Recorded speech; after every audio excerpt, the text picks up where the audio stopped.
All right. Well, speaking of podcasting, I guess, sort of.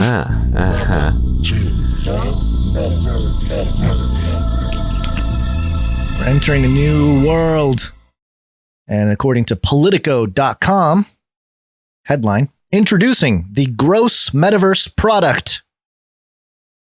Kind of like gross domestic product, but gross Metaverse product. Yeah, is that, I was waiting to hear what that is. It's like they're actually like kind of measuring the economy of Metaverse. Mm-hmm. Tech-savvy nation states like South Korea, Japan, and the United Arab Emirates are racing to plant their flag in the Metaverse, making investments in the technology to the tune of hundreds of millions of dollars.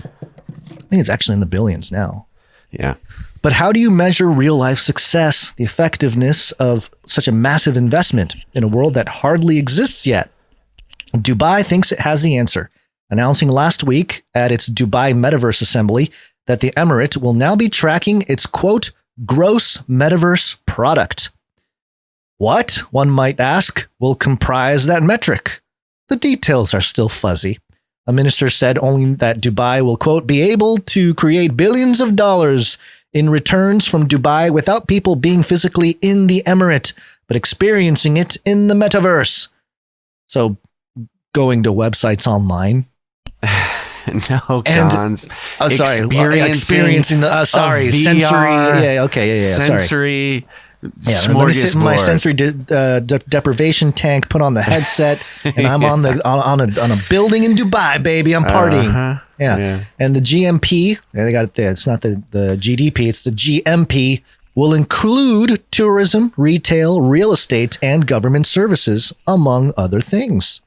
Government services. Yeah, government services. Love it. The nation-state rush into the Metaverse might sound familiar to the promises of companies like Procter & Gamble or the Creative Arts Agency, which have launched ambitious institutional Metaverse projects mostly to display their eagerness to maintain their companies' technological edge. To some observers, it largely is. Quote, I see the proposed gross Metaverse product as a clever marketing strategy, said Louis Rosenberg, a computer scientist and founder of the company Unanimous AI. Really what he's saying there is, why didn't I think of that? It's so obvious. Why can't I be the guy? Quote, for nations where tourism and entertainment make up a significant percentage of their GDP, the ability to represent that portion of that comes from the Metaverse's GMP seems useful. End quote. It might seem odd to come up with national yardsticks for the virtual world that's designed to be transnational at heart, but policymakers would probably welcome a concrete way to show a return on their growing investments in the sector. South Korea announced its investments of more than $170 million in the Metaverse earlier this year, aimed at both creating jobs related to its development and virtual platforms for city services. Saudi Arabia is pumping millions of dollars into gaming, not least because the industry is already at the center of the nascent Metaverse. Consider Microsoft's $70 billion acquisition of Activision earlier this year, a move it framed as buying a stake in the Metaverse. In a world currently more hype than reality, the hype factor of announcements like Dubai's isn't irrelevant. Quote, what's important here in my mind is the narrative that they seek to cement, said Jonathan Raz Friedman, founder and CEO of Metaverse games company Super Social and co-host of Bloomberg's Into the Metaverse podcast. Yeah, see, they think they're ahead, Bloomberg, Into the Metaverse, but we already know who the best podcast in the Metaverse is, and it's not Bloomberg. Quote, no, it's Bong Thoughts with Rainbow Chris the Wizard. No, just type in best podcast in the metaverse.com and you'll find out who the best takes you. Just see where it takes you. Quote, it's the story of a future-focused Dubai, a nation-state that captures a technology shift early to establish itself as a trailblazer for a new virtual economy. It's all about the virtual economy. It goes on and on here and talks about, the different things going on with the Metaverse. And, well, this goes back to, and this conversation will sound sort of obvious to people now, but when we first started talking about the Metaverse, and there was a lot of poo-pooers, and they thought it was just, a nothing burger or whatever. Yeah. marketing, as they think. We're sort of irritated that we are even talking about it. And, our big point was, look, once the money is there, then it becomes real. Yeah. In the sort of, in the spiritual legal, this sort of, right. There are a couple different ways. Spiritual is a nice way to say it, but it's more like in the alchemy of the sort of magicians that rule the world, right. This fallen world, the leaders of it, they've created or work within a system that once money is there, once enough money is devoted to something, it makes it real. It sort of alchemizes it into not nothing. Right. And we've seen this over and over. I mean, it is just for a second, you realize that like, oh yeah, of course this is how it's always worked. But it is sort of a very real, sort of ritualistic, alchemical process.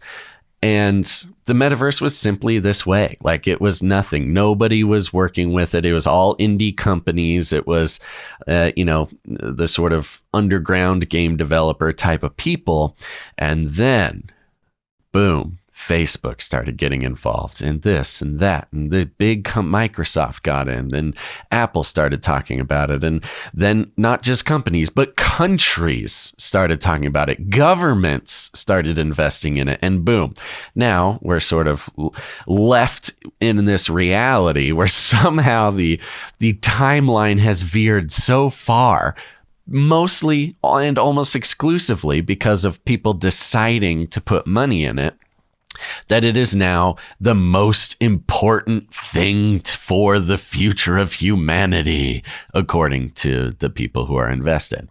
And yeah, once you have not just any governments, but like the governments of pretty powerful nations, it's not a US, but the US is also doing that. No, they're doing it. They're doing it their own way. The U.S. government is involved. But, you start getting OPEC countries focusing on the metaverse. That baby is real, man. This is going to becoming the center point for all sorts of not just money, but now human experience, because human experience follows where the money is. Yeah, there's the article's interesting because it goes into the U.S. getting its act together, albeit slowly, with the crypto policies. Because, some stuff has been introduced recently with Biden talking about crypto and all the framework legally. But then there's a part that says, can standing BTS inoculate you against misinformation? And I don't even know what this has to do with the metaverse, but it talks about how, that a group of misinformation researchers performed a, quote, virtual ethnography and semi-structured interviews of 34 Twitter users from the ARMY fandom, that's the BTS group, the global fan community supporting the Korean music group BTS, and published their results in the Harvard Kennedy School Misinformation Review last week. And in probing the types of false information those fans encounter in their community and how they react to it, they're basically, they've just found people, even, with misinformation or whatever, rabidly defend their idols. And it says here, those traits, namely, are, quote, strong sense of community and shared goals, something any polity or politician would seek to inspire in their followers. Of course, the one thing to verify or debunk misinformation about a particular celebrity's romantic life, the complicated philosophical questions and value judgments that our politics are a little bit more demanding, but understanding that the underlying mechanism by which information travels online and is preceded is an important part of navigating our current political or politics in its own right. So I don't know. Because everything's going online, I'm wondering if, obviously the information sweep is coming, but using some of these other nations as more of a test ground as to how you can create a type of movement that gets everybody on board and gets really defensive about their idols, right? And using that in the metaverse somehow for the politicians. Unless those mechanisms are there, I don't think they're going to really open it up so easily to everybody, because right now it's the tech companies that really have the stronghold, but nations are interested. So, we'll keep an eye on it. But yeah, the GMP. Well, we were talking about the economic battle between big data, of big data being the new oil, and how corporations were wielding this resource in ways that were overpowering nations in a way. And kind of in 2020-ish, we saw like literal battles, like legal battles going on between corporations and nation states over the new oil being data. And so the metaverse being sort of the new, you can almost think of it as the new drilling technology. Sure. Yeah. Whoever's got the newest, best drilling technology can gather more of the most important resource. In this case, it's data, and the metaverse being the mechanism by which it is collected. It's interesting because I see people responding either in chat or online, and not just this community, but other communities, and just aren't buying it. And I think that's very healthy to have that skepticism.